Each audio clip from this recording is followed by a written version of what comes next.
Hello बच्चों, उम्मीद है आप फिटफाट होंगे और अपने बोर्ड्स एग्जामिनेशन की जबरदस्त तैयारी कर रहे होंगे।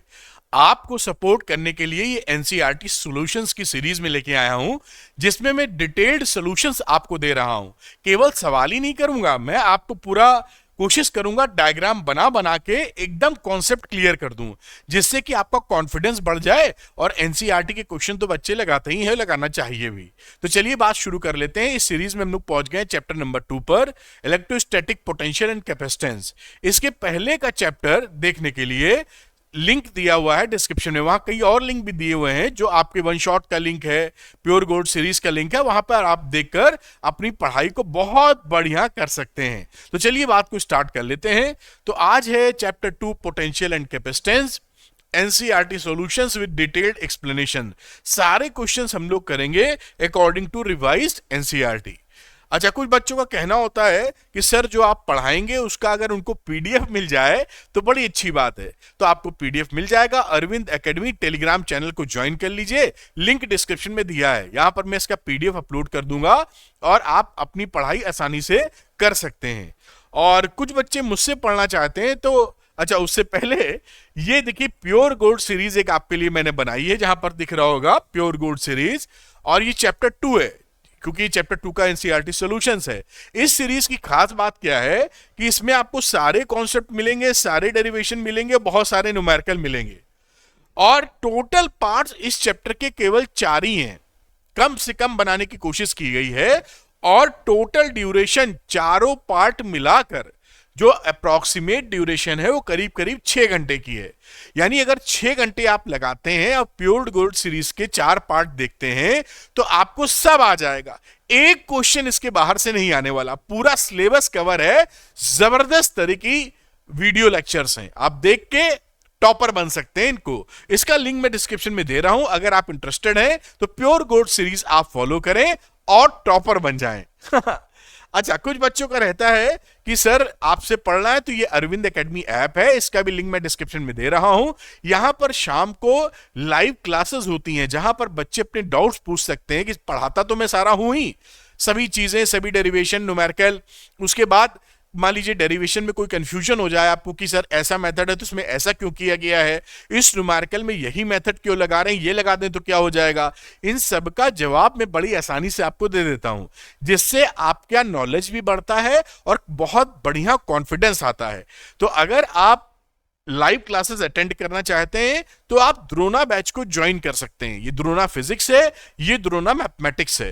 ये द्रोना जो फिजिक्स है या मैथमेटिक्स है उसका केवल 1 टाइम प्राइस है 999 में पूरा सिलेबस आप मेरे साथ पढ़ाई कर सकते हैं। तो जो बच्चे इंटरेस्टेड हैं वो लिंक दिया हुआ है अरविंद एकेडमी ऐप का, क्लिक कर लें और वहां स्टोर सेक्शन में जाकर द्रोना बैच में एनरोल कर लें और मेरे साथ लाइव सेशंस में पढ़ना शुरू करें। तो आइए शुरू कर लेते हैं, आज का वीडियो शुरू करते हैं। तो बेटा हम लोग शुरू करते हैं सवाल को लगाना। Chapter number 2 potential, electrostatic potential and capacitance. और पहला सवाल एनसीईआरटी का आपके सामने है। तो यह है 2.1, बोला है 2 चार्जेस 5 into 10 की पावर -8 कूलम एंड -3 into 10 की power -8 coulomb are located 16 centimetre apart. तो इनको जरा इनकी दूरियां सेट कर देते हैं। मान लीजिए ये हो गया एक पॉइंट ए और चार्ज है 5 into 10 की पावर -8 कूलम, और इससे 16 सेंटीमीटर दूर एक दूसरा पॉइंट है बी, और यहां चार्ज है -3 into 10 की पावर -8 कूलम। इसके बीच की जो दूरी है बेटा वो इन्होंने 16 सेंटीमीटर की दे रखी है, ये 16 सेंटीमीटर की इनकी बीच की दूरी हो गई। अब कह क्या रहे हैं, एट व्हाट पॉइंट्स, पॉइंट या पॉइंट्स एस लगाया, on the line joining the 2 charges is the electric potential is 0। ये जो लाइन ज्वाइन हो रही है इसके तहत कहां कहां आपका इलेक्ट्रिक पोटेंशियल 0 हो सकता है। Take the potential at infinity to be 0, ये जो लिखते हैं take the potential at infinity to be 0, यहां 0 मान के ही हम लोगों ने पूरी पढ़ाई की है।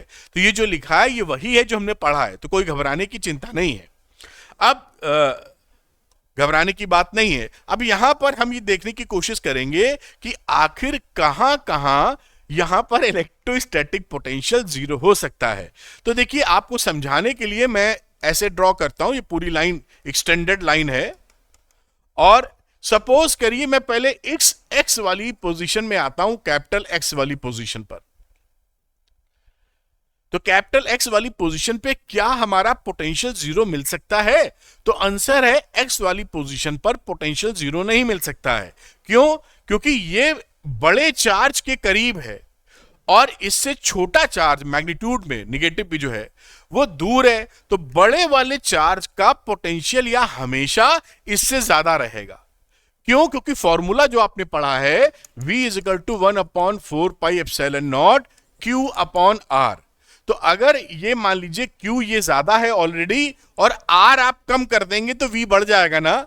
तो एक और डोमिनेंस X पे ज्यादा होगा और ये बेचारा छोटा है और दूर पड़ गया है, तो ये इसको बैलेंस नहीं कर पाएगा, क्योंकि पोटेंशियल जीरो आने का मतलब है ये जो पोटेंशियल बनाए, ये जो पोटेंशियल बनाए, दोनों का जोड़ जीरो आ जाए। तो यहां पर पॉसिबिलिटी खत्म हो गई। यहां की पॉसिबिलिटी देखते हैं Y पॉइंट के ऊपर। तो यहां पॉसिबिलिटी है कि ये यहां से थोड़ी दूरी ज्यादा हो, इसकी दूरी कम हो, यहां जीरो हो जाए दोनों का पोटेंशियल। और एक तीसरी पॉसिबिलिटी भी है Z पॉइंट की, यहां क्योंकि ये Z पॉइंट इसके करीब है और इससे दूर है, तो इसका डोमिनेंस ज्यादा हो सकता है, इसकी दूरी की वजह से ये वीक पड़ जाएगा, तो ये इसको संभाल लेगा। तो देयर आर टू पॉसिबिलिटीज, एक यहां पर कुछ नहीं होगा, यहां पर हो सकता है और यहां पर हो सकता है। अगर मान लीजिए एक ही पॉसिबिलिटी को एक्सप्लोर आप करेंगे तो सवाल अधूरा रह जाएगा। मैं करके दिखा रहा हूं आपको। अब यहां पर इस y वाली पोजीशन को अगर आप इतना x मान ले, पहले केस में मैं केस 1 लिख देता हूं y पोजीशन के लिए, केस 1 फॉर y पोजीशन। इसको x ले लिया है आपने और इसको क्या हो जाएगा 16 माइनस एक्स। तो मैं अगर इसको सेंटीमीटर में ले रहा हूं तो सेंटीमीटर में इसको क्या लिख सकते हैं 0.16 माइनस एक्स। आप मुझसे सहमत होंगे। अब यहां पे फॉर y पोजीशन दोनों से बनने वाले पोटेंशियल हमारे कितने होने चाहिए? जीरो, तभी तो आप जीरो निकाल पाएंगे। अच्छा, v1 की वैल्यू क्या आ गई 1/4πε0 जो कांस्टेंट होता है, और इसकी वैल्यू Q1 मैं लिख देता हूं, Q1 इसको Q1 कह रहा हूं अभी, और इसको मैं Q2 कह रहा हूं आपको समझाने के लिए। तो Q1 upon x plus 1/4πε0 Q2 upon 0.16 minus x, और ये वैल्यू कितनी होनी चाहिए? जीरो के बराबर। अब देखिए यहां पे 1/4πε0 कॉमन लेके बाहर कर दो, और Q1 की बात हो गई 5 इंटू 10 की power -8 upon x plus Q2 हो गया, माइनस में था ये वैल्यू, तो ये हो गया -3 इंटू 10 की पावर -8 विथ साइन रखते हैं यहां पर, चार्ज के साइन के साथ, और ये वैल्यू देखिए जीरो होगी। थोड़ा नीचे चलते हैं क्योंकि तभी करते बनेगा। अब देखिए इसको जीरो होने के लिए, ये तो जीरो है नहीं, यही जीरो होगा, यानी 5 इंटू 10 की power -8 upon x minus 3 into 10 की पावर -8 अपॉन 0.16 माइनस एक्स बराबर जीरो। यहां से 10 की पावर -8 कॉमन लेके हटा दीजिए या डिवाइड कर दीजिए, तो वैल्यू क्या बची 5 upon x is equal to 3 को उधर ले गए, 3 अपॉन 0.16 माइनस एक्स। ये अब क्रॉस मल्टीप्लिकेशन करके सॉल्व कर लें इसको आप, मैं सॉल्व कर ही देता हूं, थोड़ा सा और ऊपर ले जाते हैं। इसको क्रॉस मल्टीप्लाई किए तो 16 पंचे 80, ये पॉइंट के साथ आ गया, और -5x बराबर 3x, तो ये 5 3 8x आ जाएगा बराबर 0.80, यानी x की वैल्यू कितनी हो गई 0.10 मीटर, या आप लिख देंगे 10 सेंटीमीटर। तो एक तो ये आंसर आया आपका। यहां पर पोटेंशियल अभी मैं लिख दूंगा, यहां पर पोटेंशियल जीरो हो सकता है, और ये किधर जीरो होगा? From positive charge towards negative charge. ये अभी मैं सेकंड वाला भी निकालता हूं तो एक साथ लिखूंगा, निकलने का तरीका आप सीख जाएंगे। अब दूसरी पॉसिबिलिटी जो हमारे सामने है, मैं यहां इसको रोकता हूं, कलर चेंज करता हूं, case number 2 for Z position. अगर मान लीजिए आपने केवल इतना ही निकाला तो आपका सवाल अधूरा रह जाएगा, क्योंकि ये आपको समझना होगा कि कहां कहां पॉसिबिलिटी है जहां पर वोल्टेज या पोटेंशियल शून्य हो सकता है। इसीलिए मैंने XYZ पोजीशन आपके सामने रखी और बताने की कोशिश की। अब इस Z वाले के लिए ना, यहां से लेकर यहां तक आप X मान लो, और ये तो था ही, कितना था ये आप जान रहे हैं, 0.16, 0.16। तो ये डिस्टेंस क्या रहा, इतना, x माइनस 0.16। ये येलो कलर वाले डिस्टेंसेस केस 2 के लिए हो गए। यहां भी पोटेंशियल जीरो अभी हम कर चुके हैं, तो मैं डायरेक्ट लग रहा हूं, यहां भी v1 प्लस v2 की वैल्यू 0 आनी चाहिए। तो 1/4 पाई एप्सिलॉन नॉट में कॉमन ले लेता हूं। ये देखिए कॉमन आया था ना, ये लिख रहा हूं अब यहां पर। तो पहला वाला चार्ज लीजिए आप, 5 इंटू 10 की पावर -8, और इससे डिस्टेंस कितनी दूरी था, x ही था। और दूसरा वाला माइनस चार्ज रखेंगे जैसे यहां रखा था, तो 3 इंटू 10 की पावर -8, और डिस्टेंस क्या रहा, यहां से डिस्टेंस, तो ये डिस्टेंस कितना है, x माइनस 0.16 बराबर 0। ये सेकंड केस हो गया जहां पे पॉसिबिलिटी है x। हम देखते हैं क्या आता है। ये तो निपट गया, 0 है, यहां 10 की पावर -8 भी कॉमन लेके हटा दो, तो क्या बचा, 5/x माइनस 3 बराबर x माइनस 0.16। क्रॉस मल्टीप्लाई कर देंगे तो आ जाएगा 5x माइनस 0.8, और ये रहा 3x। 2x गएगा तो ये 2x हो जाएगा, और ये हो जाएगा 0.80। तो x की वैल्यू कितनी हो जाएगी, 0.540 मीटर या 40 सेंटीमीटर। ये भी आंसर आ गया है। और इसको कैसे लिखते हैं आप, भाई ये तो केवल डिस्टेंस है, तो आपको ये बताना पड़ता है कि ये जो है ये डिस्टेंस किधर है। ये भी आंसर लिखने का तरीका है। तो आप क्या लिखेंगे कि thus the electric potential, ध्यान से देखिए, इलेक्ट्रिक पोटेंशियल इज 0 एट, पहले वाली बात, 10 centimetre and 40 centimetre away from positive charge on the side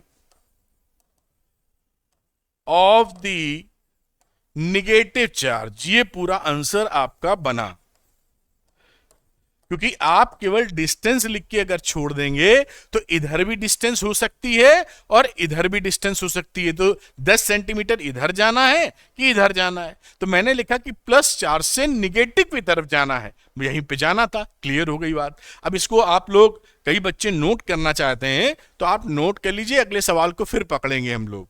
ये सवाल, ऐसे सवाल एग्जामिनेशन में बहुत पूछे जाते हैं, फेवरेट सवालों में से एक है। तो इसको नोट कर लें पॉज करके, और नेक्स्ट क्वेश्चन की तरफ हम लोग बढ़ने की कोशिश करेंगे। आपने नोट किया होगा, थोड़ा सा ऊपर करता हूं इसको मैं।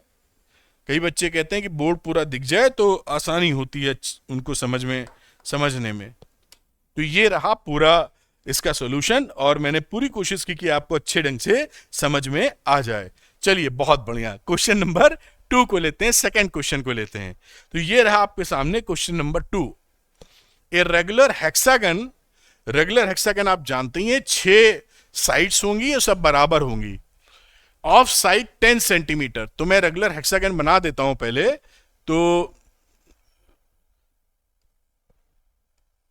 ये एक रफ डायग्राम बना रहा हूं, अच्छा डायग्राम आप बना सकते हैं। तो ये 6 साइड बन गई। आप जानते हैं कि रेगुलर हेक्सागन में सारी साइड होती हैं बराबर। ऐसे बन गया, ले देखिए, ये इसका सेंटर कह दीजिए। सबकी साइड 10 सेंटीमीटर है। हर जगह लिखने की आवश्यकता नहीं है, फिर भी 2 जगह मैं लिख देता हूं। और 5 माइक्रोकूलम्ब ईच ऑफ इट्स वर्टिसेस। हर जगह जो चार्ज रखा है वो 5 माइक्रोकूलम्ब का चार्ज आपने रखा है हर वर्टेक्स पे, और वर्टिसीज बोल रहे हैं तो वही हर प्लूरल फॉर्म हो गया। ये देखिए 5 माइक्रोकूलम यहां रखा है। अब ये क्या कह रहे हैं, calculate the potential at the centre of the hexagon, O पर निकालना है। तो अगर हम इसकी वजह से यहां बनने वाला पोटेंशियल निकालना चाहें तो हमको ये डिस्टेंस मालूम होनी चाहिए, और ये डिस्टेंस हमको मालूम है रेगुलर हेक्सागन के अंदर ये जो बनता है ये इक्विलैटरल ट्रायंगल बनता है बेटा, क्योंकि सारी साइड्स इक्वल होती हैं, ये 60-60 डिग्री के एंगल होते हैं, और ये दोनों साइड इक्वल है तो ये भी इक्वल है, सब 60-60 यानी इक्विलैटरल ट्रायंगल आप जानते होंगे। तो 10 सेंटीमीटर है तो ये भी 10 सेंटीमीटर आ गया, ये भी 10 आ गया, सब 10-10 आ गए। रेगुलर हेक्सागन में इक्विलैटरल ट्रायंगल का फॉर्मेशन होता है, यानी ये सारी साइडें 10 हो जाएंगी। तो हम क्या करेंगे, एक से जितना पोटेंशियल बन रहा है, क्योंकि सभी पॉजिटिव है, सबका डिस्टेंस सेम है, निकालकर 6 से मल्टीप्लाई कर देंगे। बात समझ में आ रही है ना, या शुरू में ही 6 से मल्टीप्लाई करते हैं तो net potential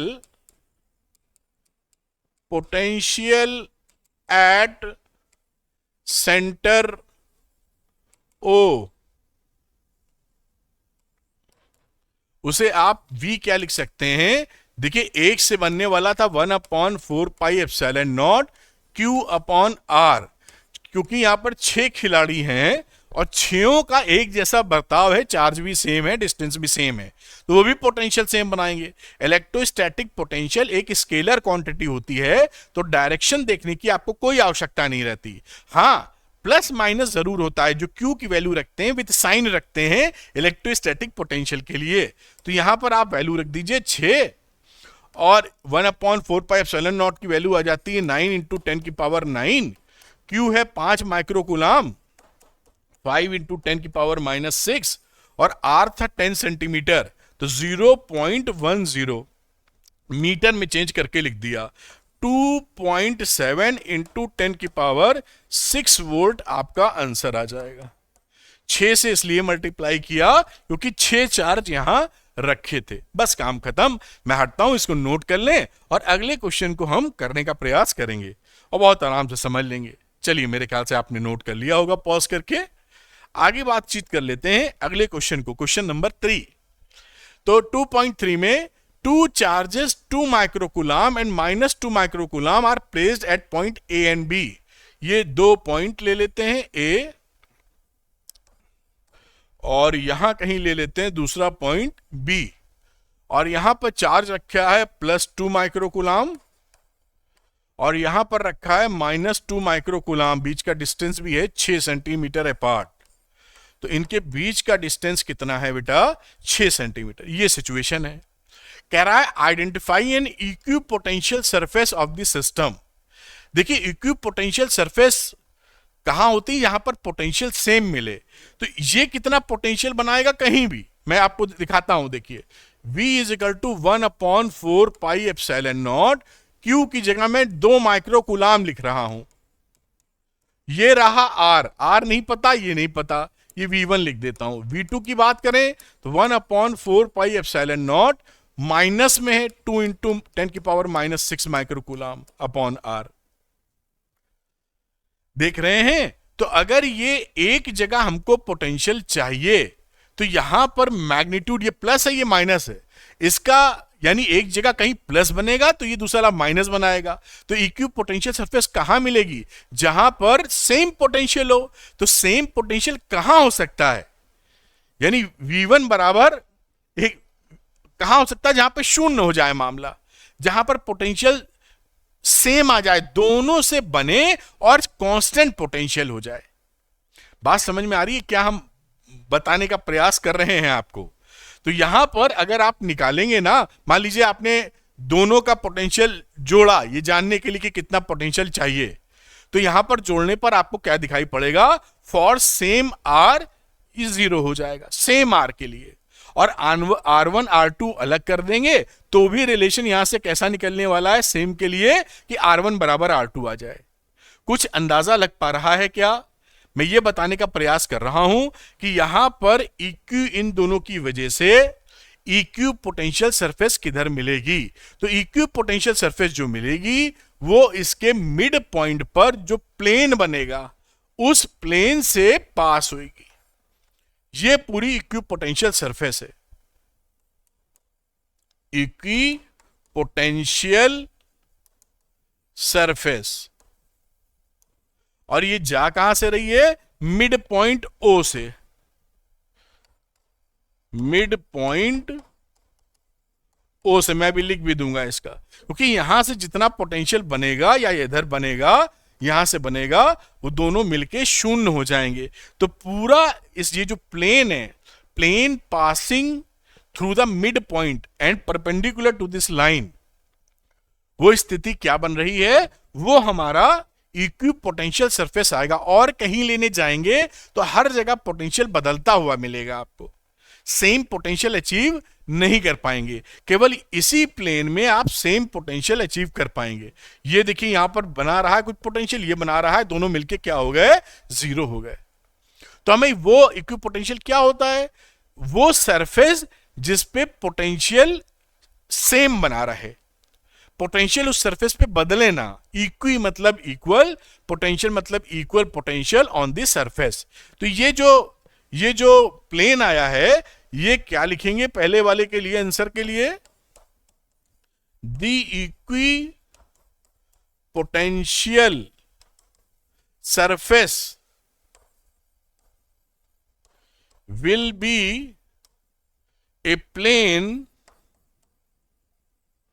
normal to AB and passing through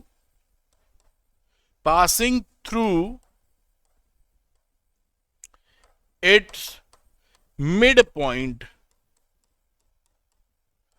O। ये जो प्लेन है, तो ये जो प्लेन है मतलब ये जो लाइनें हैं बीच में, ये प्लेन, तो इस प्लेन पर आप यहां से भी कोई डिस्टेंस ले लें और यहां से भी ले लें, तो ये डिस्टेंस देखिए बराबर है, यहां जीरो पोटेंशियल है। यहां चले गए तो ये डिस्टेंस, क्योंकि मिड पॉइंट है, जीरो। यहां पर भी इसी तरीके से आप देखेंगे जीरो। तो ये मत समझ लेना कि इक्विपोटेंशियल सरफेस का मतलब वो सरफेस है जहां पर जीरो पोटेंशियल हो, ये मतलब नहीं है। यहां पर ऐसा हो गया है, यहां पर इक्विपोटेंशियल सरफेस ऐसी मिली है जहां पर पोटेंशियल जीरो हो।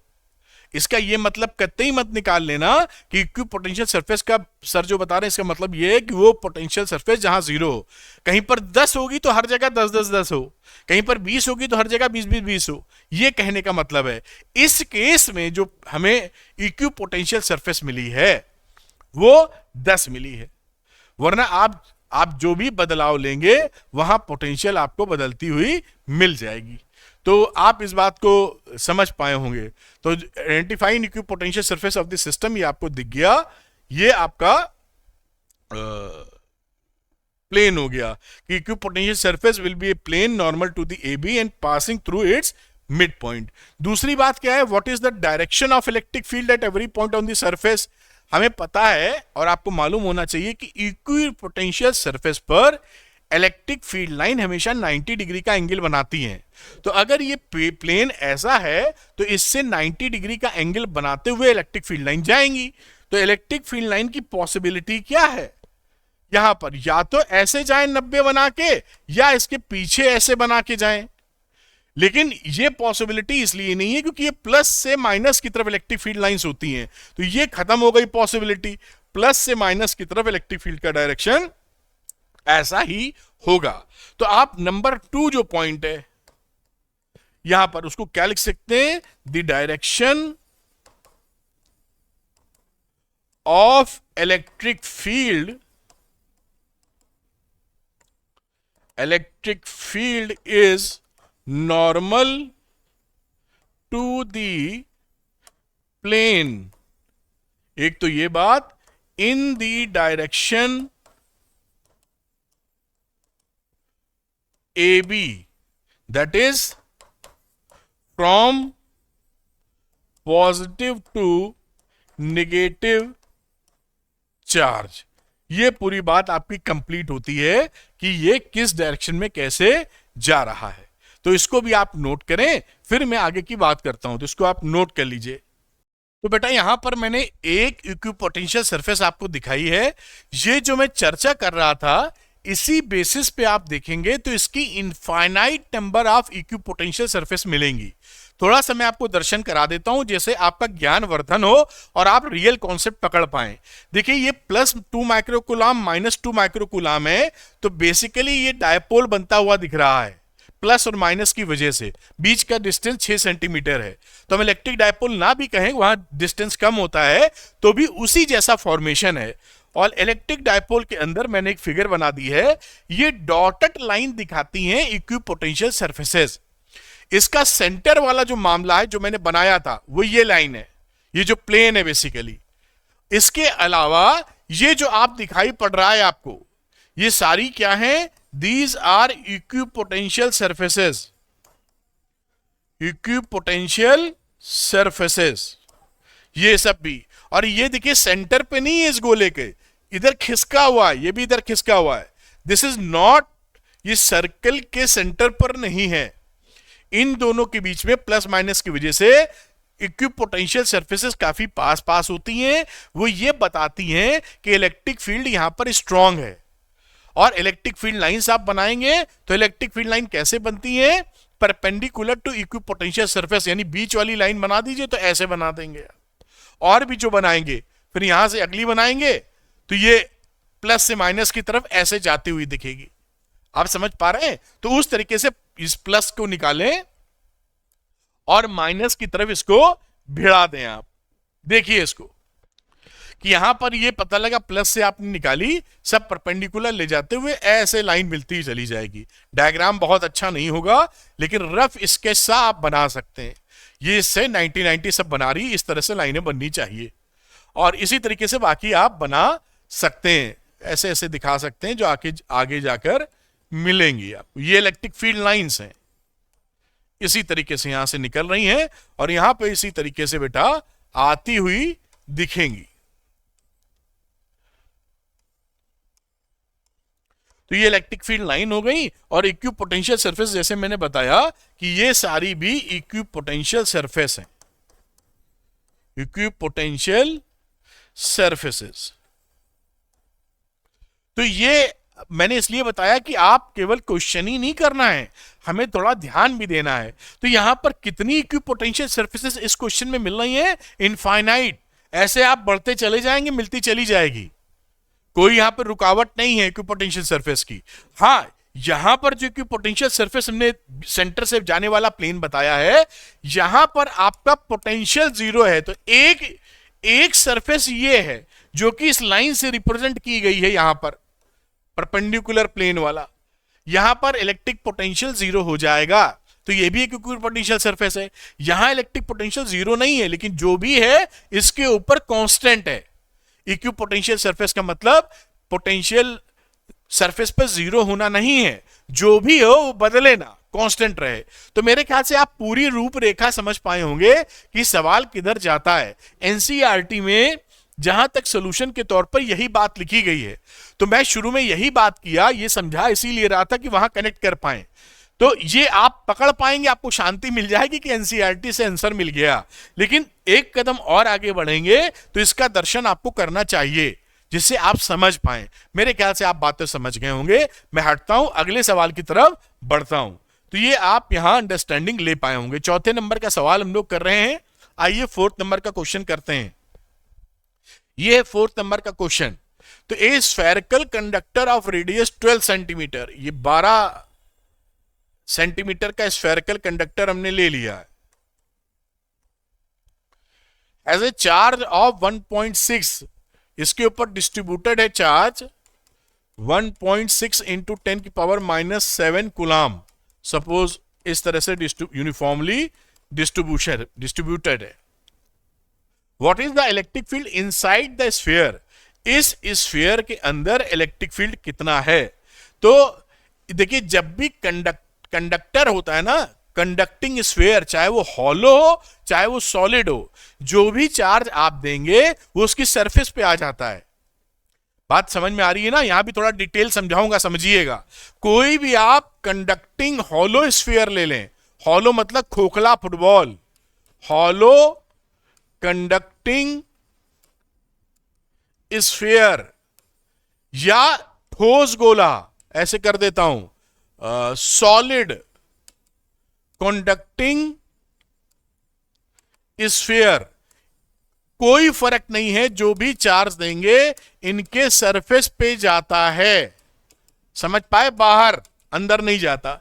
लेकिन अगर एक तीसरा गोला ले लें आप, जो कि सॉलिड है और नॉन कंडक्टिंग है, नॉन कंडक्टिंग का मतलब जो कंडक्टर नहीं है, तो जहां पर आप चार्ज देंगे वहीं पर बैठ जाएगा, चल नहीं पाएगा, भर जाता है चार्ज इसमें, जहां देंगे रुका रहेगा चार्ज, क्योंकि चार्ज चल नहीं सकता, ये नॉन कंडक्टिंग स्फीयर है। बात समझ पा रहे हैं मेरी, क्या बताने की कोशिश कर रहा हूं? तो जो कंडक्टिंग स्फीयर्स होते हैं, चाहे वो सॉलिड हो चाहे हॉलो हो, उसके अंदर हमारा इलेक्ट्रिक फील्ड जीरो होता है। ये आपने पढ़ा है कि किसी भी कंडक्टर में electric field inside the conductor will be zero. Non conducting में ऐसा नहीं होगा। तो यहां पर इनसाइड द कंडक्टर, कंडक्टर, कोई कंडक्टर आप ले लें, वहां पर इलेक्ट्रिक फील्ड लाइंस अंदर नहीं मिलती। वोल्टेज होता है लेकिन वो कांस्टेंट होता है, इसकी चर्चा यहां नहीं है, मैं समझा भी देता हूं। इलेक्ट्रिक फील्ड नहीं मिलेगी, इन्होंने इलेक्ट्रिक फील्ड पूछा है। हां, अगर मैं वोल्टेज की बात करूं, अंदर यहां पर E बराबर 0 आएगा, लेकिन V की वैल्यू क्या आएगी? V is equal to constant आएगा। V 0 नहीं होगा, V कांस्टेंट होगा, जो सरफेस पर है वही अंदर तक फैला रहेगा। ध्यान रखना इन बातों का। तो इनसाइड द स्फीयर, पहला वाला तो यही हो गया, inside the sphere electric field will be 0। Just outside the sphere, यानी यहां पहुंच रहे हैं, तो आपने पढ़ाई की थी कि जब भी आप स्फीयर के सरफेस पे आते हैं या उससे बाहर जाते हैं, सरफेस से बाहर, तो ये कैसा बिहेव करता है? जैसे ये पूरा गोले पर जो चार्ज है वो इसके सेंटर पर बेस्ड हो जाए, पॉइंट चार्ज की तरह बिहेवियर करता है। तो यहां पर इसका पोटेंशियल कितना, इलेक्ट्रिक फील्ड कितना लिख देंगे? E is equal to 1/4 pi epsilon nought Q upon R square. क्योंकि यहां पर जब आप आए हैं तो ये R बराबर R है ऑन द सरफेस, इनसाइड का मतलब R is less than R, इसके बाहर जाएंगे तो R is greater than R, point P, ये आउटसाइड हो गया। तो यहां पर सिचुएशन क्या है? R बराबर R की, तो E लिख दीजिए 1/4 पाई एप्सिलॉन नॉट की वैल्यू डाल देते हैं। Q का मतलब हो गया 1.6 10 की पावर -7, और ये R स्क्वायर, तो R था यहां पे 12 सेंटीमीटर, तो 0.12 इंटू 0.12। अब इसको सॉल्व कर लीजिए, आ जाएगा 1 इंटू 10 की पावर 5 न्यूटन पर कूलम। ये रहा ऑन दी सरफेस। तीसरी बात करते हैं आउटसाइड द सरफेस। तो यहां कलर को बदल लेता हूं, यह है outside the surface, outside the sphere कह लीजिए, जहां पर R की वैल्यू ग्रेटर देन R हो जाती है। तो यहां क्या लिखेंगे? E is equal to, again ये formula, Q upon R square, और यहां पर R की जगह कैपिटल R लिख सकते थे, तो 9 इंटू 10 की पावर 9, Q है 1.6 इंटू 10 की पावर -7, और बाहर की डिस्टेंसेस दी थी 18 सेंटीमीटर, तो 0.18 इंटू 0.18, इसको सॉल्व करेंगे तो 4.4 इंटू 10 की पावर 4 न्यूटन पर कूलम, ये आपका आंसर आ जाएगा इलेक्ट्रिक फील्ड का।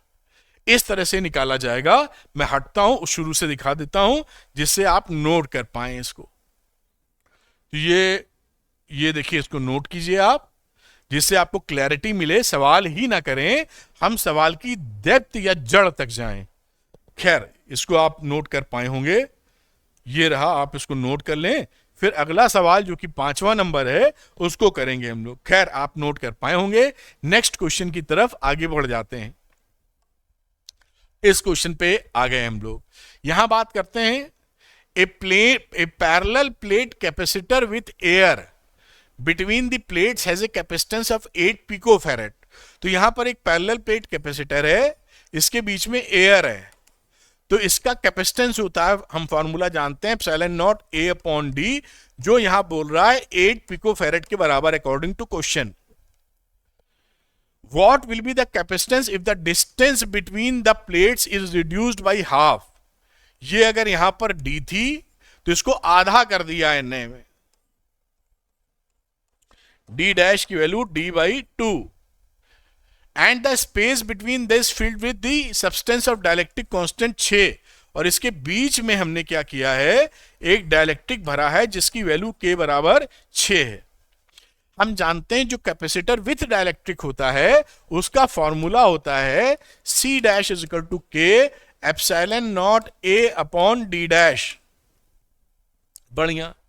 अब यहां पर देखिए के लिखा 6, एप्सिलॉन नॉट एरिया वही है, एरिया में कोई चेंज किया ही नहीं गया, इसका एरिया ए था, और डी डैश को कर दिया आपने डी बाई टू, तो ये 12 epsilon nought A upon D आ गया है। अब ये epsilon nought A upon D तो पहले वाले का था, यानी 8 पिकोफैरेड, तो 12 अट्ठे 96 पिकोफैरेड आपका नया आंसर आ गया।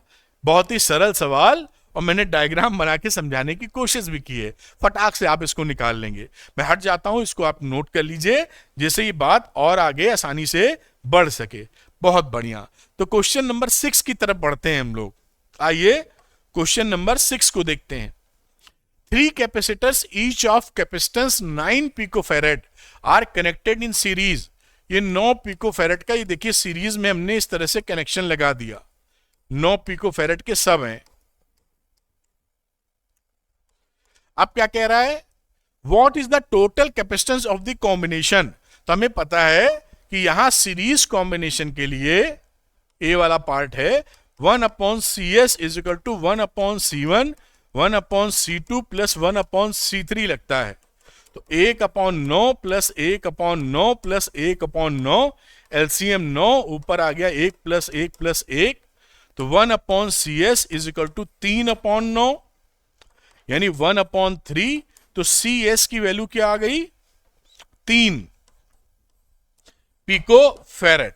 तो ये देखिए इसका आंसर आ गया, इसमें कुछ भी नहीं था, बहुत सरल था। What is the potential difference across each capacitor if the combination is connected to a 120 volt power supply? अब इसी को क्या किया है हम लोगों ने, एक बैटरी से जोड़ दिया है जो 120 वोल्ट की पावर सप्लाई दे रहा है। तो तीनों कैपेसिटर एक जैसे हैं। आपको ये पता है कि सीरीज कॉम्बिनेशन में चार्ज एक ही जाता है, तो यहां पर अगर कोई चार्ज जा रहा है तो इस पे भी क्यू चार्ज, इस पे भी क्यू, इस पे भी क्यू, जोड़ नहीं देना 3Q बराबर क्यू। चार्ज कहने का मतलब plus minus same charge flow कर रहा है। तो इस कैपेसिटर के लिए आप अगर Q इक्वल टू CV लिखें तो Q सेम C और V1। इसके लिए अगर लिखेंगे तो Q is equal to CV2, इसके लिए लिखेंगे Q is equal to CV3। अब देखिए यहां पर V1 तो Q बाई C है, समझा रहा हूं आपको। इसी तरह V2 क्या है, अगेन Q अपॉन C है, और V3 भी Q अपॉन C है। इससे क्या समझे हम लोग कि V1, V2, V3 यहां इक्वल होगा। वैसे भी सरल भाषा में बात करें कि तीनों कैपेसिटेंस अगर एक जैसे हैं सीरीज में, तो सेम पोटेंशियल डिफरेंस उन पर होता है। वो कैसे होता है इसको समझाने की मैंने कोशिश की, जैसे जो बच्चे गहराई में जाना चाहते हैं वो जान सकते हैं। बात पकड़ में आ गई। सेम कैपेसिटेंस अगर सेम है, सीरीज कॉम्बिनेशन में है, तो सेम पोटेंशियल डिफरेंस आपको दिखाई पड़ेगा। तो अब यहां पर इस पे अगर V आ गया, इस पे V आ गया, V आ गया, या डेल्टा V लिख दो, तो तीनों का सम डेल्टा V और डेल्टा V किसके बराबर होगा, इस बैटरी के बराबर होगा। तो 3 इंटू डेल्टा V बराबर 120, तो डेल्टा V बराबर 40 वोल्ट। आपका आंसर आ गया।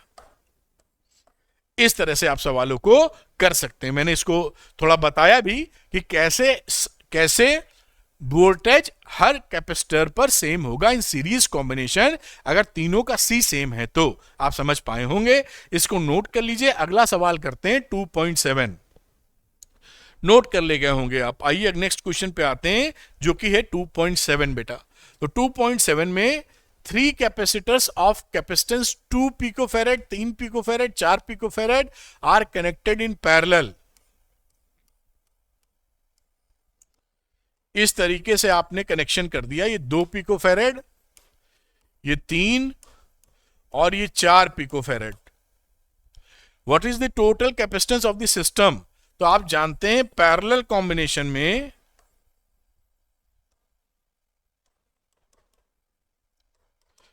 आप C की वैल्यू Cp जो लिखते हैं पैरेलल, वो C1 plus C2 plus C3 लिख देते हैं। तो 2 प्लस 3 प्लस 4 9 पिकोफेरेड आपका पहला आंसर आ गया। अब क्या कह रहे हैं, फिर बैटरी लगाएंगे लग रहा है। Determine the charge on each capacitor if the combination is connected to 100 volt battery. अब इसी को, ये जो कैपेसिटर हमारे थे तीनों, इनको इन्होंने उठाकर एक 100 वोल्ट की बैटरी से कनेक्ट कर दिया है। तो हम जानते हैं पैरेलल कॉम्बिनेशन पे तीनों पे पोटेंशियल डिफरेंस सेम होता है। पैरेलल में तो जो लगेगा सब पे सेम पोटेंशियल डिफरेंस। ये पहला वाला समझ लीजिए, ये दूसरा कैपेसिटर, ये तीसरा। तो पहले वाले के लिए Q1 is equal to CV1 लिख सकते हो आप, बल्कि V सेम होगा तो CV लिख दो, यहां C1V कर दो। चार्ज अलग अलग होंगे, C1 दिया है, V तो सेम ही है 120 वोल्ट। तो इसके हिसाब से अगर मैं Q1 निकालूं तो C1 की वैल्यू है 2 पिकोफेरेड और V कितना है बेटा, V इज 100 वोल्ट। ये C1V किया है यहां पर, ये वैल्यू आ जाएगी 2 इंटू 10 की पावर माइनस 10 कुलाम। अब दूसरे वाले के लिए Q2 is equal to C2V। तो Q2 की वैल्यू कितनी आ गई, 3 पिकोफेरेड था, ये रहा 3 पिकोफेरेड। वोल्टेज तो सही है, यानी 3 इंटू 10 की पावर माइनस 10 कुलाम। नंबर 3 बेटा Q3 C3 इंटू V। तो ये Q3 की वैल्यू हो गई, 4 पिकोफेरेड था, 4 पिकोफेरेड। तो 4 इंटू 10 की पावर माइनस 12 इंटू 100, यानी 4 इंटू 10 की पावर माइनस 10 कुलाम। ये देखिए, इस तरह से आप इसका आंसर निकाल पाएंगे। बहुत सरल सवाल है, कोई समस्या नहीं है। तो मैं हटता हूं, इसको नोट करें। 2.8 क्वेश्चन देखेंगे, यानी 8वां सवाल। बहुत ही इजी क्वेश्चन था, आराम से कर सकते हैं। यानी एनसीईआरटी के सवाल करिएगा जरूर, पूछे बहुत जाते हैं। तो in a parallel plate capacitor with air between the plates, each plate has an area this one and the distance between the plate is 3 millimetre. Calculate the capacitance, हमें कैपेसिटेंस निकालना ऑफ द कैपेसिटर। तो हम जानते हैं parallel plate capacitor का formula epsilon nought A upon D होता है। K भी लिख सकते हैं, एयर के लिए K की वैल्यू 1 होती है। तो यहां पे इसको लिख देते हैं 8.85 इंटू 10 की पावर माइनस 12। एरिया कितना था, 6 इंटू 10 की पावर माइनस 3। डिस्टेंस है 3 मिलीमीटर। आप कैलकुलेट कर लीजिए, 3 2 जा 6, इसका डबल तो आ जाएगा 1.8 इंटू 10 की पावर माइनस 11 पिकोफेरेड। और इसी को लिख सकते हैं आप 18 पिकोफेरेड, अभी नहीं तो फेरेड में है, पिकोफेरेड करेंगे तो 18 पिकोफेरेड। ये आ गया आपका पहला आंसर। आगे क्या है, if this capacitor is connected to a 100 volt supply, what is the charge on the plate. अब इसको अगर आप कनेक्ट कर देंगे 100 वोल्ट की पावर सप्लाई से, तो हम जानते हैं Q is equal to CV formula होता है। C हो गया 18 पिकोफेरेड, 1.8 इंटू 10 की पावर माइनस 11 फेरेड। वोल्टेज था 100, तो ये वैल्यू कितनी बची, 1.8 इंटू 10 की पावर माइनस 9 कुलाम। ये देखिए आपका आंसर आ गया। बहुत ही आसान सवाल जो आप कर पाएंगे, इसको नोट करिए। फिर अगले क्वेश्चन की तरफ चलेंगे जो कि होगा 9th क्वेश्चन। तो आइए 9वां क्वेश्चन हम लोग करते हैं। ये रहा 9th question. Explain what would happen if in the capacitor given in exercise 2.8। ये पीछे जो एक्सरसाइज है इसमें क्या करना, इसकी बात करते हैं। A 3 millimetre thick mica sheet of dielectric constant 6 were inserted between the plates. वहां पर जो कैपेसिटर था उसका कैपेसिटेंस भी निकाला था हम लोगों ने, उसकी वैल्यू आई थी 1.8 इंटू 10⁻⁻11 फेरेड, या हम लोग इसको 18 पिको फेरेड बोल रहे थे प्रीवियस वाले सवाल से।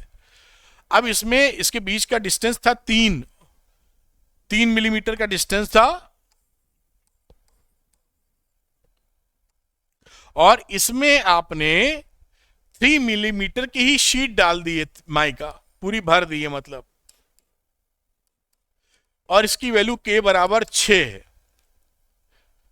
While the voltage supply remains connected, अच्छा यहां पर एक बार सप्लाई कनेक्ट की है, एक बार सप्लाई डिस्कनेक्ट की है, तो इसका मैं हिसाब बता देता हूं, फिर फटाफट कर लेंगे। देखिए किसी में अगर आप सप्लाई कनेक्ट मतलब ये जो बैटरी है वो लगा रखी है और फिर आपने यहां पर डाइलेक्ट्रिक भरा है, तो इस दशा में क्या होता है बेटा, पहली बात याद रखो कि दोनों ही केस में चाहे बैटरी लगी हो चाहे ना लगी हो, कैपेसिटर के टाइम्स हो जाता है। यानी बिना डाइलेक्ट्रिक के अगर कैपेसिटेंस सी है तो विथ डाइलेक्ट्रिक कैपेसिटेंस के सी टाइम्स हो जाएगा, के सी हो जाएगा। तो यहां पर नया वाला जो कैपेसिटेंस होगा वो के सी हो जाएगा, ये दोनों के लिए, चाहे बैटरी लगी हो चाहे बैटरी ना लगी हो। जब बैटरी लगी होती है तो बैटरी का काम ही क्या है, पोटेंशियल डिफरेंस बनाकर रखना। तो same V will not change, आप समझ पा रहे हैं, पोटेंशियल डिफरेंस चेंज नहीं होता, क्योंकि बैटरी का काम ही है कि पोटेंशियल डिफरेंस चेंज ना होने दो। लेकिन पोटेंशियल डिफरेंस बनाए रखने के लिए Q विल चेंज, चार्ज बदल जाता है और K टाइम्स चार्ज आ जाता है। ठीक, अब क्योंकि V बदलता है इसलिए आपका E भी बदलता है, E नहीं बदलेगा इस केस में। तो मैं 4 पॉइंट आपको बता दे रहा हूं, V विल नॉट चेंज। लेकिन अगर हमारा पावर, आपने बैटरी हटा ली है, चार्ज किया और बैटरी हटा ली, यहां पे बैटरी कनेक्टेड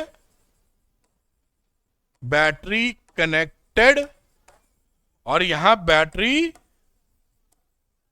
डिसकनेक्टेड, बात समझ पाए होंगे ना, बैटरी हटा चुके हैं।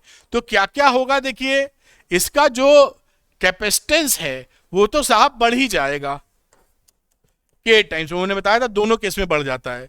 चार्ज इसका नहीं बदला, क्योंकि बैटरी हटा चुके हो तो ना चार्ज जा सकता है ना आ सकता है, तो चार्ज कंजर्वेशन से Q विल बी सेम, मतलब Q कांस्टेंट का मतलब समझ गए ना, जो पहले चार्ज था वही अब चार्ज है, डाइलेक्ट्रिक डालने से पहले, डाइलेक्ट्रिक डालने के बाद। अब नंबर 3, पोटेंशियल सेम नहीं रहेगा, पोटेंशियल हो जाता है V/K। पहले जो, क्योंकि बैटरी लगी नहीं है, चार्ज आप देख रहे हैं चार्ज वही है, तो पोटेंशियल विल ड्रॉप V/K, और इसी वजह से electric field will also drop. ये है बैटरी डिस्कनेक्टेड, बैटरी कनेक्टेड। यहां ये चर्चा की गई तो मैंने पूरी बात बताई, जो इसके लिए रिक्वायर्ड है वो तो करूंगा ही। बात आप समझ पाए होंगे ऐसी उम्मीद कर रहा हूं। While the voltage supply connected, तो ए नंबर लेता हूं, अगर वोल्टेज सप्लाई कनेक्ट कर रखी है, वोल्टेज सप्लाई कनेक्टेड, तो हमने भी देखा था सी तो के टाइम्स हो ही जाना है, तो के सी हो ही जाएगा, यानी 6 इंटू 18 पिको फेरेड 108, ये तो इतना पिको फेरेड हो ही गया। और V क्या होगा, V will not change. Q की वैल्यू क्या होगी, Q हो जाएगा अब C-V, C-V का मतलब 108 पिको फेरेड, और बैटरी कनेक्टेड थी जो कि 100 वोल्ट की थी पीछे वाले क्वेश्चन में, ये यहां इसका सिस्टम लेना पड़ेगा 100 वोल्ट की बैटरी, तो ये 100 वोल्ट की बैटरी यहां पर आपने लगा दी, तो वैल्यू कितनी आ रही है, 1.08 इंटू 10⁻⁻8 कूलाम। ये इसकी सिचुएशन हो गई। अब नंबर बी की बात करो, वोल्टेज सप्लाई डिस्कनेक्टेड, डिस्कनेक्टेड आपको समझा दिया था मैंने।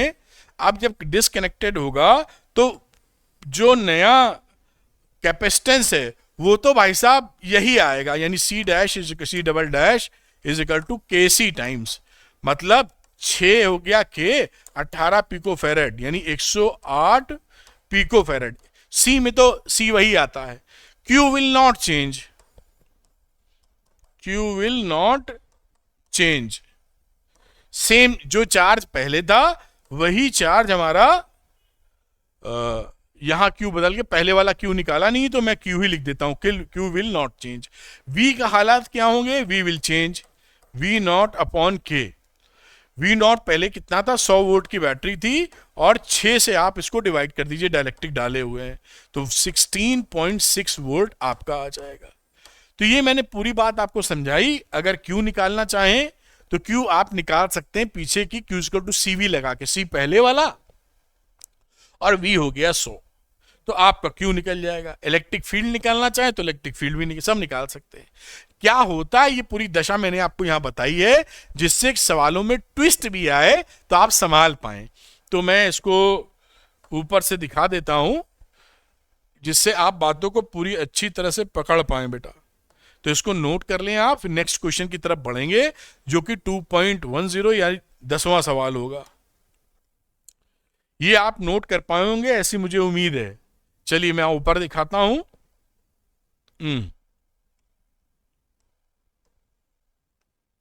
ये देखिए, इसको नोट कर लीजिए जैसे पूरी बात आप तक पहुंच जाए और आप समझ भी पाए होंगे क्या मैंने आपको समझाने की कोशिश की है, बैटरी कनेक्टेड या disconnected.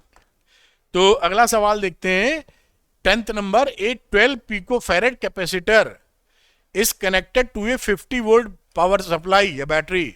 How much electrostatic energy is stored in the capacitor. हम ये जानते हैं यू की वैल्यू होती है half C V square, formula based सवाल है। हाफ सी का मतलब है 12 पिको फेरेड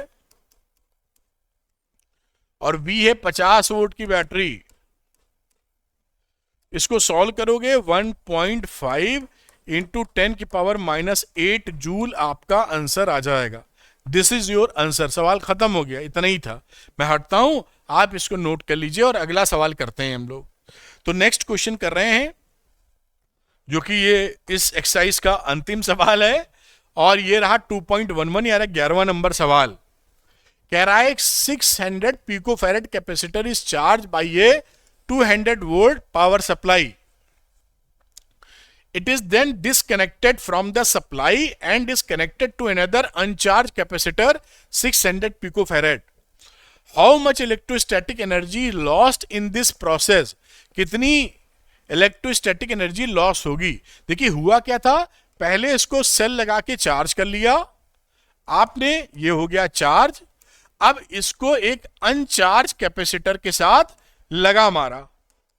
जब अनचार्ज में लगा देंगे तो इससे चार्ज फ्लो करेगा इसकी तरफ, यही तो होगा। अब दोनों चार्ज हो जाएंगे। ये कब तक चार्ज फ्लो करेगा, जब तक कॉमन पोटेंशियल ना अचीव हो पाए। चार्ज का फ्लो क्यों होता है, अगर पोटेंशियल का डिफरेंस हो तो ये अनचार्ज था, कोई पोटेंशियल था नहीं इस पे। Q is equal to C V, और क्योंकि अनचार्ज है तो V 0 है, Q भी 0 है। अब इसके साथ लगा दिए तो कॉमन पोटेंशियल, यानी कि जब तक दोनों के पोटेंशियल सेम ना होंगे तब तक चार्ज का फ्लो चलेगा। तो यहां पर ये जो कॉमन पोटेंशियल होता है उसका फॉर्मूला होता है C1V1 plus C2V2 upon C1 plus C2। ये मैंने बताया, इसको याद कर लीजिए आप। What is this V, common potential.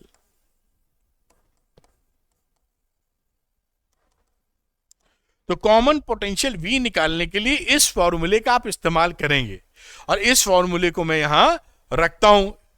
तो देखिए मैं आपको दिखाता हूं V कैसे आएगा। पहले का C1 डालिए, तो पहले का C1 क्या है, 600 पिको फेरेड। तो 600 इंटू 10 की पावर -12 और 200 वोल्ट की पावर सप्लाई है, तो ये रहा 200। अब दूसरे वाले का तो C2 जो भी रहा हो, लेकिन पोटेंशियल तो शून्य था, निपट गया। अब अगली बात करो C1 प्लस C2, तो 600 पिको फेरेड ये है और दूसरा भी 600 पिको फेरेड है, तो 600 प्लस 600 और पिको फेरेड का 10 की पावर -12 कॉमन लेके हमने बाहर कर दिया। अब इसको सॉल्व कर लीजिए आप। 600 इंटू 200 इंटू 10 की पावर -12 अपॉन ये हो गया 1200 इंटू 10 की पावर -12। ये दोनों वैल्यू गई कट, 2 से 2 0 काट दीजिए, 2 6 कट गया और ये आता दिख रहा है 100 वोल्ट। यानी इसका जो इतना ये कॉमन पोटेंशियल है, कॉमन पोटेंशियल। अब हमें निकालना है कितना हीट लॉस हुआ है, तो पहले की एनर्जी और इसकी अब की एनर्जी निकाल के डिफरेंस निकाल लेंगे। तो इनिशियल एनर्जी पहले निकालनी होगी। तो initial energy stored, initial energy stored, you initial कितनी थी, इसकी वाली कहानी जब अकेले था, इसको तो half C1V1 square, half C1V1 square, half लिखा 600 पिको फेरेड और 200 वोल्ट की पावर सप्लाई। अब इसको जब सॉल्व करेंगे तो 12 इंटू 10 की पावर -6 जूल आपका आ जाएगा। अब final energy, final energy stored, तो फाइनल एनर्जी स्टोर्ड का मतलब क्या रहा, अब इसका कैपेसिटेंस क्या हो चुका है, C1 प्लस C2, दोनों का कंबाइंड कैपेसिटेंस, और common potential that is V square. तो हाफ लिखा, C1 प्लस C2 हो गया 600 प्लस 600 पिको फेरेड है, तो 10 की और -12 भी, और कॉमन पोटेंशियल निकाला है हम लोगों ने 100, तो ये 100 का स्क्वायर। अब इसको सॉल्व कर लें, आ जाएगा 6 इंटू 10 की पावर -6 जूल। अब लॉस क्या रहा, फाइनल से इनिशियल घटा दीजिए, एनर्जी लॉस्ट यानी delta U is equal to, अब पहले वाली बड़ी बात की छोटी, तो U initial minus U final, तभी तो लॉस्ट बोलेंगे, बात की बढ़ जाती तो गेन बोलते। तो ये हो गया 12 इंटू 10 की पावर -6 माइनस 6 इंटू 10 की पावर -6, आप घटाएंगे 6 बचेगा, 10 की पावर -6 जूल। ये आपकी एनर्जी लॉस्ट हो गई। इस तरह से क्वेश्चन निकलेगा। ये फॉर्मूला कॉमन पोटेंशियल के लिए आपको मालूम होना चाहिए। कोई भी दो कंडक्टर लेते हैं, उनको टच भी करते हैं, तो यहीं से कॉमन पोटेंशियल निकालते हैं। इसको याद कर लिए, नहीं निकलेगा तो ये सवाल और लंबा हो जाएगा, कॉमन पोटेंशियल का डेरिवेशन हो जाएगा, फिर वो करने की आवश्यकता नहीं है। तो इसको आप नोट कर लीजिए। यहां पर मैं इसको देता हूं आपको, ये रहा, इसको आप नोट कर लें। जैसे कई बच्चे चाहते हैं कि ये क्लैरिटी बनी रहे और नोट डाउन करने पे ज्यादा समझ में आता है। इसको थोड़ा ऊपर कर देता हूं ये, और इसको आप बेटा अच्छे से नोट कर लीजिए। तो मेरे ख्याल से आप इसको नोट कर पा रहे होंगे। तो आपने इसको नोट कर लिया होगा। तो अगर आप ये चाहते हैं कि फिजिक्स आसान भाषा में आपको समझ में आए, वीडियो लेक्चर देख के न्यूमेरिकल निकलने लगे, तो झट से अरविंद एकेडमी चैनल को सब्सक्राइब कर लीजिए फॉर टॉप क्वालिटी कंटेंट।